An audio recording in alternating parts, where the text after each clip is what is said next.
Tarique Rahman voter হবেন ২৭ December.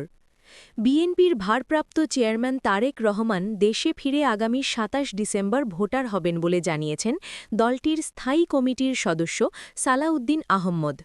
সোমবার দুপুরে রাজধানীর আগারগাঁওয়ে নির্বাচন ভবনে সিইসির কার্যালয়ে বিকাল ৩টির দিকে বৈঠকে বসে সালাউদ্দিন আহম্মদের নেতৃত্বাধীন বিএনপির প্রতিনিধি দল।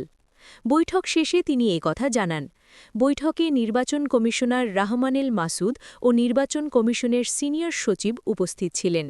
বিএনপির প্রতিনিধি দলের অন্য দুই সদস্য হলেন বিএনপি চেয়ারপারসনের উপদেষ্টা কাউন্সিলের সদস্য ইসমাইল জবিউল্লাহ ও নির্বাচন কমিশনের সাবেক ভারপ্রাপ্ত সচিব ড মুহাম্মদ জকরিয়া।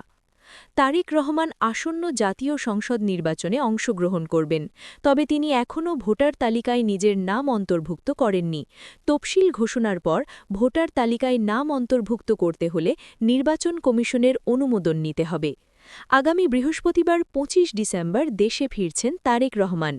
জানা গেছে বিমান বাংলাদেশ এয়ারলাইন্সের BG2020 ফ্লাইটে টিকিট বুকিং করেছেন তারেক রহমান। ফ্লাইটটি ২৪ ডিসেম্বর সন্ধ্যা ৬:৩০টায় লন্ডনের হিথ্রো বিমানবন্দর থেকে ঢাকার উদ্দেশ্যে রওনা হওয়ার কথা রয়েছে। সব ঠিক থাকলে বোয়িং 7899 মডেলের উড়োজাহাজটি ২৫ ডিসেম্বর বেলা ১২টার দিকে ঢাকার হজরত শাহজাহান আন্তর্জাতিক বিমানবন্দরে পৌঁছবে। তারেক রহমানের দেশে ফেরা উপলক্ষে সম্বর্ধনা অনুষ্ঠান আয়োজনে ঢাকা বিভাগীয় কমিশনারের অনুমতি পেয়েছে দলটি। দলনেতাকে সর্বোচ্চ নিরাপত্তা দিতে চলছে প্রস্তুতি। তারেক রহমানের জন্য ঠিক করা হয়েছে বাড়িও।